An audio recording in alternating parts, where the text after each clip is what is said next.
to our noon edition of Arirang News. Here are the stories making the headlines at this hour.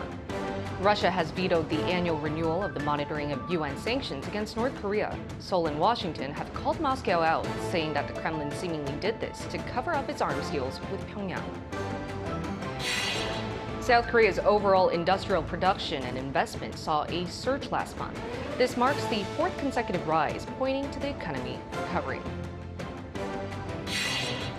Yellow dust is blanketing South Korea, especially the greater Seoul area. This has raised fine dust levels to very bad, prompting air quality advisories throughout the nation.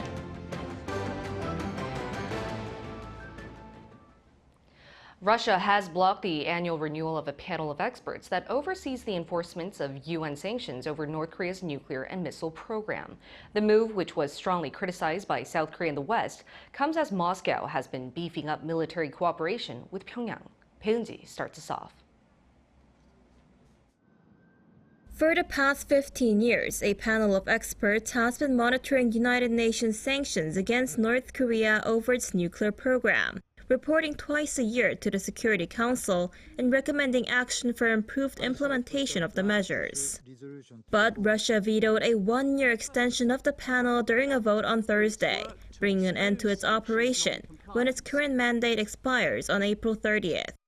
Of the 15 council members, China abstained from the vote, while the remaining 13 member states voted in favor. During the Security Council meeting, South Korea's ambassador to United Nations pointed out that Russia seems to be more interested in embracing North Korea for providing munitions and ballistic missiles for the Ukraine war, at the expense of the proper functioning of the council. This is almost comparable to destroying a CCTV to avoid being caught red-handed. But Russia hit out at the experts, saying the group has ceased to carry out its obligations. Its work is increasingly being reduced to playing into the hands of Western approaches, reprinting biased information and analyzing newspaper headlines and poor quality photos. A spokesperson for South Korea's foreign ministry criticized Russia's move, saying it was an irresponsible action that greatly undermines the trust of the UN Security Council within the international community, at a time when monitoring UN sanctions against North Korea needs to be strengthened. Thursday's decision comes as Russia has recently been deepening military ties with North Korea. Officials from South Korea and the U.S. have said North Korea has provided munitions and military equipment to Russia for use in the war in Ukraine. The U.S. said it's deeply disappointed by Russia's latest actions, calling it an example of greater cooperation between Moscow and Pyongyang. Moscow appears to be intent on facilitating the DPRK's illegal pursuit of weapons of mass destruction, and its veto today was a self-interested effort to bury the panel's reporting on its own collusion with the DPRK to secure weapons that it can use to further its aggression against Ukraine. With the monitoring of North Korea's sanctions set to end next month, there are concerns that the Security Council could lose a reliable measure of informing UN member states of sanctions violations by North Korea. Peunji, Arirang News. Japanese Prime Minister Fumio Kishida expressed his intent to continue efforts to hold a summit with North Korea just days after the North refused to have any contact with Japan. During a press conference at the Prime Minister's residence on Thursday, the Japanese leader emphasized that a fruitful relationship between Tokyo and Pyongyang aligns with the interests of both sides. He added that such a relationship would greatly contribute to regional peace and stability as he looks to seek a high-level response on various pending issues, including that of abductees. Kim Yo-jong, the sister of North Korea's leader, said Tuesday that there would be no talks with Japan due to Tokyo's stance on the abduction of Japanese citizens by the North and the regime's nuclear program. South Korea's economy is showing signs of recovery thanks to a continued growth in its overall industrial production on the back of a robust chip sector. But retail sales saw a steep drop last month. Our economics correspondent Lee Soo-jin explains. South Korea's overall industrial production and investment last month saw increases, while private spending dropped. Data from Statistics Korea on Friday shows that industrial output in February climbed 1.3% compared to the previous month. This marks the fourth consecutive rise. The agency mainly attributed the rise to a more than 3% on-month growth in production in the manufacturing industry, driven by a strong demand for semiconductors. More specifically, memory chips such as DRAM and flash memory chips saw a surge in production. Output in the service industry also contributed to last month's industrial output, inching up 0.7% on the back of greater demand for accommodation and restaurants. And facility investment was also up in the second month of the year, surging 10.3% compared to a month earlier. This is the largest growth seen in more than 9 years and a contrast from January's figures when facility investment fell on month. The agency said the growth was mostly due to the surge in investment of more than 20% in transport and 6% in the machinery sector. The on-month rise of 10.3% in facility investment was due to investment increasing in areas such as ships and specialized industrial equipment. But retail sales, a barometer for private spending and consumer demand, fell 3.1%, which is the steepest on-month fall since July last year. This comes as people spent less on both non-durable goods such as cosmetics and food and durable goods such as consumer electronics and home appliances.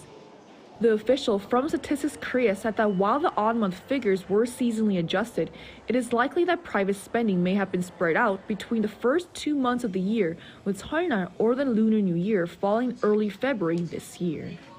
Lee Soo-jin, Arirang News. South Korea unveils its new Ruralism 2024 plan to prevent rural areas from going extinct. From easing regulations to providing financial support, the government seeks to transform rural areas into more livable and workable places, especially for young farmers. Our Kim Da-mi tells us more. South Korea will combat agricultural decline by easing certain regulations, according to plans announced following an emergency economic meeting on Thursday, hosted by Finance Minister Choi Sang-mok and participated in by relevant ministers.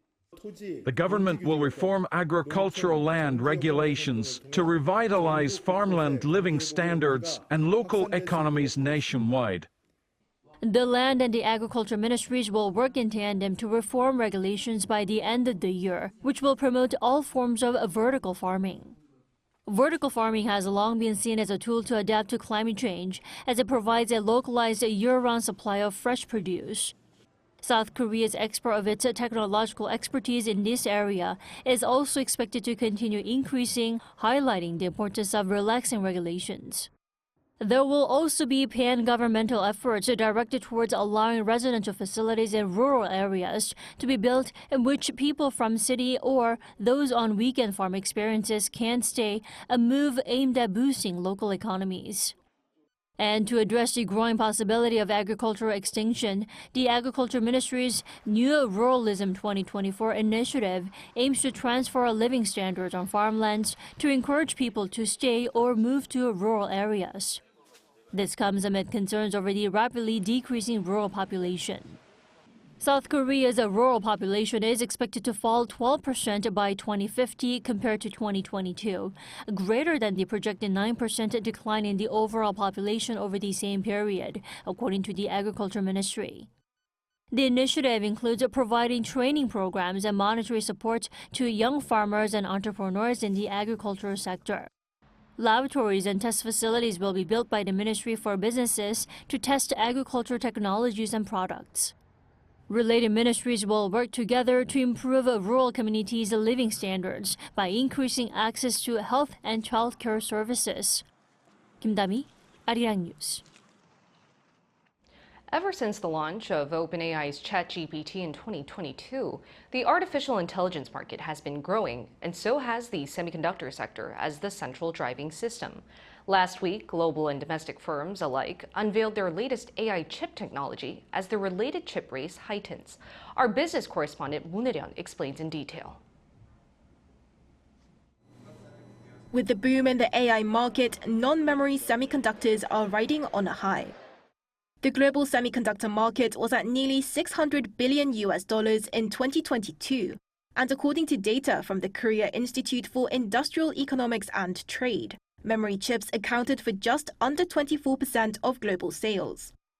Non-memory chips, on the other hand, took more than a three-quarter portion of that pie as they cost more.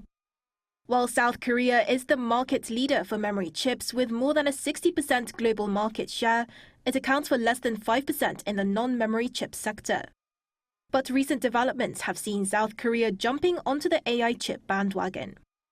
US firm Nvidia is the current market leader for AI chips, with around an 80% market share, and just last week it unveiled its next new chip architecture model, Blackwell. It claims to be 30 times faster at performing tasks than its predecessor, and Nvidia's major customers such as Google and OpenAI are expected to start using it later this year. But in the same week, South Korean tech giant Samsung Electronics also introduced its first AI chip, the Mach 1.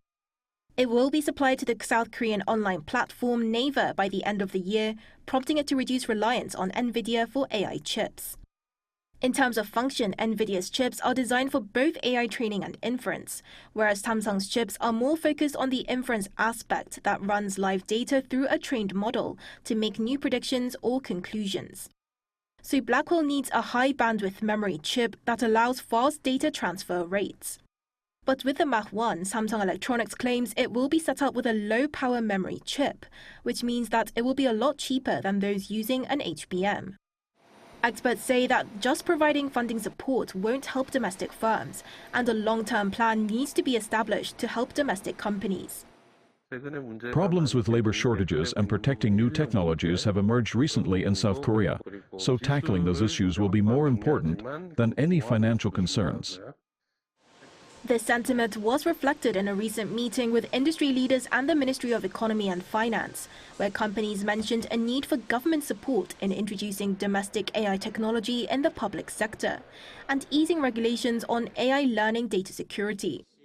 Moon Hae-ryan, Arirang News.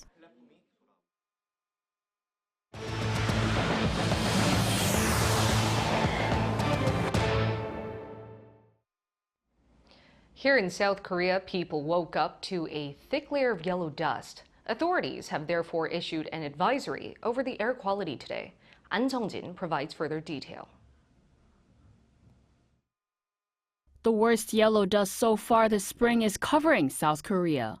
Starting from Thursday night, the peninsula has been blanketed by a severe yellow dust storm, which was carried by winds from Inner Mongolia. Yellow dust storms can be seen in South Korea when three conditions are fulfilled. Yellow dust is created, moves over Korea and falls. This time, a downward current was formed in the air, making the particles fall.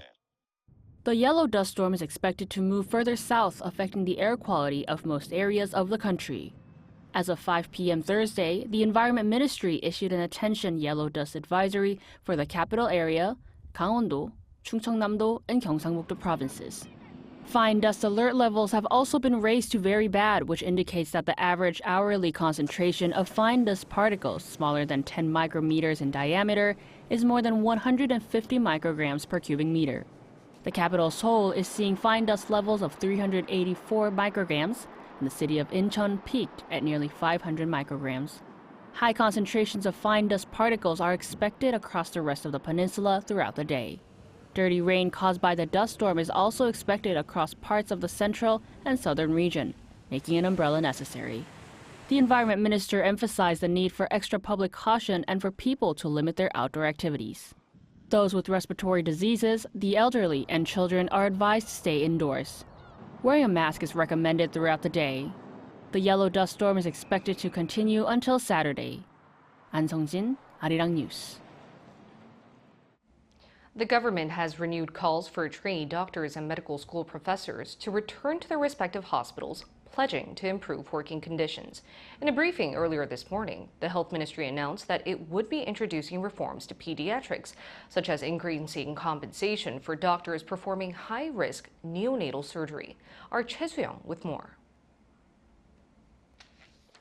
The South Korean government once again urged trainee doctors to return to their hospitals by the end of March. The government said interns won't be able to start their new training in the hospitals unless they finish their new employment registration by next Tuesday. To all trainee doctors, please return to the training hospital until March. For those who have been accepted as interns this year, You are required to register by April 2nd. If you fail to register by this deadline, you will not be able to undergo internship training for the first half of this year. The government has also stated that it will promptly improve in the working conditions for trainee doctors. Firstly, it plans to shorten the working hours of trainee doctors, enacting medical laws to limit maximum shift length to 36 hours, starting on a trial basis from May.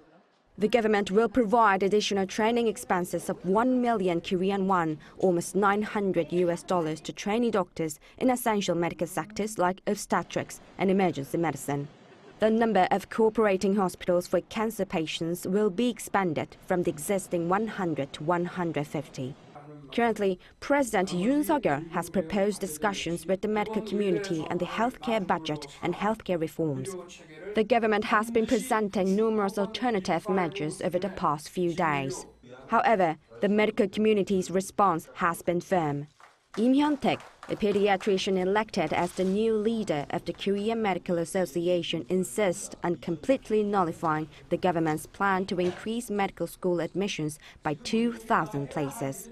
Moreover, professors from so-called Big Five medical schools in Seoul, including Seoul National University, Yonsei University, Ulsan University, Catholic University, and Sungkyunkwan University, have all agreed to submit resignation letters. Among the trainee doctors who began resigning 6 weeks ago, none have returned yet, and over 10,000 medical students have applied for leave. To minimize disruption to patient care, the government says it will deploy an additional 1,900 physician assistant nurses and 200 more public health doctors. Choi Hyung, Arirang News.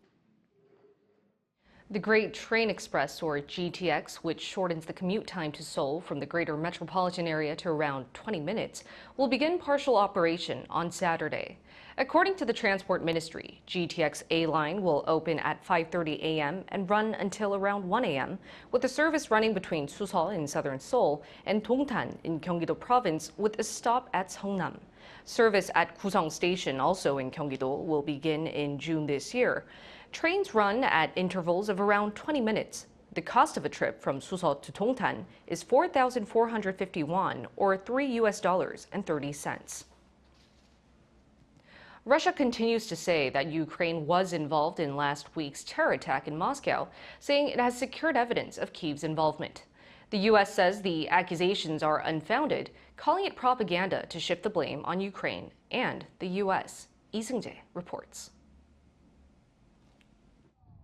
It's been nearly a week since the terror attack at the Crocus City Hall music venue in Moscow, which killed over 140 people and injured a dozen more. 4 gunmen from Tajikistan have already been charged over the attack, and Islamic State also released a video claiming responsibility. However, Moscow continues to blame Kyiv, saying it has secured evidence that last week's terror attack was orchestrated by Ukraine. A statement issued by the Russian Investigative Committee on Thursday said that the gunmen were linked to Ukrainian nationalists and had received a significant amount of cash and cryptocurrency from Ukraine to conduct the terror attack. However, the committee did not provide any evidence to support its accusations. Experts at U.S. think tank the Institute for the Study of War have rejected claims of Ukraine's involvement, given the fact that IS would not carry out an attack on behalf of Ukraine, a Christian nation. Meanwhile, Washington says Moscow's continued blame game against Ukraine is propaganda to shift the blame to Kyiv and Washington, stressing that there's no evidence of Ukraine's involvement. White House National Security Advisor John Kirby, during a press briefing on Thursday, said Russian President Vladimir Putin and his officials are trying to shift the blame when it's clear that the Islamic State is fully responsible, adding that Washington had provided intelligence to Russian authorities before the terror attack and warned them in writing. Kirby added that the U.S. provided intelligence to Russia because it did not want to see innocent lives lost to terrorism. Lee Seung-jae, Arirang News.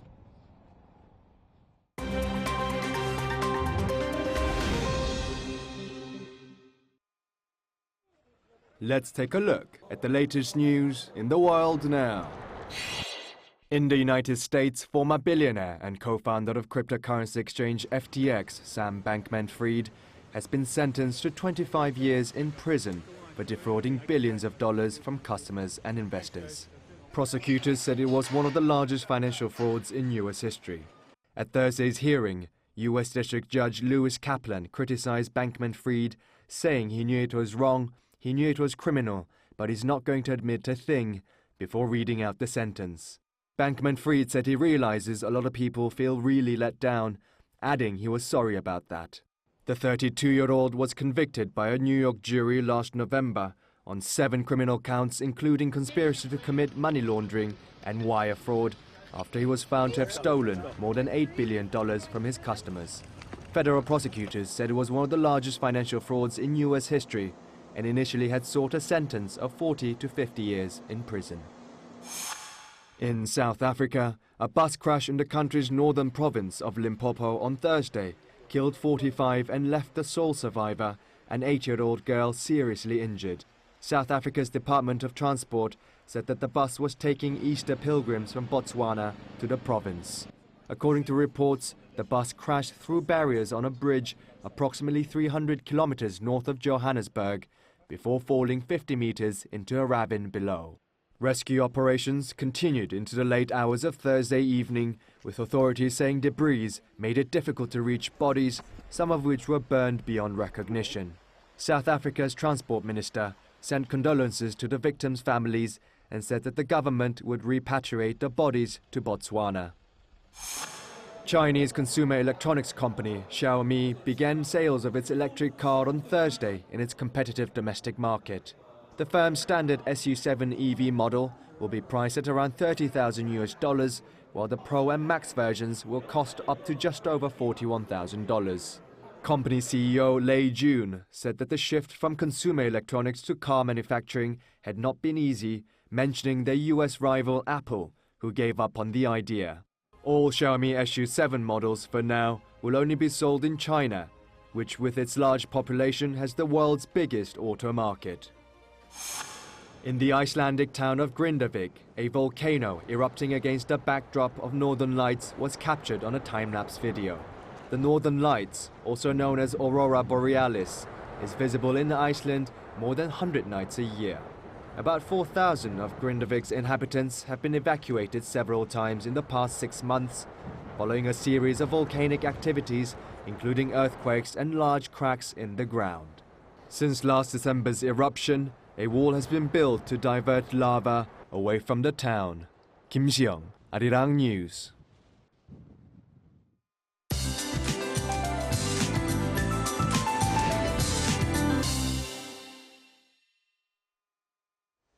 Good afternoon. Korea is on high alert against the worst yellow dust storm of the season. Dust concentration has been nearly 10 times higher this morning, with dust alerts in place across Korea. Dust levels will go up high in the afternoon from the southern regions as well. Along with a face mask, an umbrella is a must, as spotty rain will be mixed with yellow dust along with strong winds, dropping 5 to 10 millimeters of rainfall. Skies will turn sunny after the rain goes away by the afternoon, but the sun will be blurred by the yellow dust. Then daily highs will go up higher this afternoon, topping out at 13 degrees in the capital. Gyeongju and Jeju will notice a big rise in highs compared to yesterday, seeing a high of 21 degrees. Unfortunately, tomorrow is looking to be a dusty one as well for most places. So if you're planning spring outings this weekend, keep your face mask on, be mindful of temperature swings as well, and dress accordingly. That's Korea for you, and here's a look at the international weather conditions.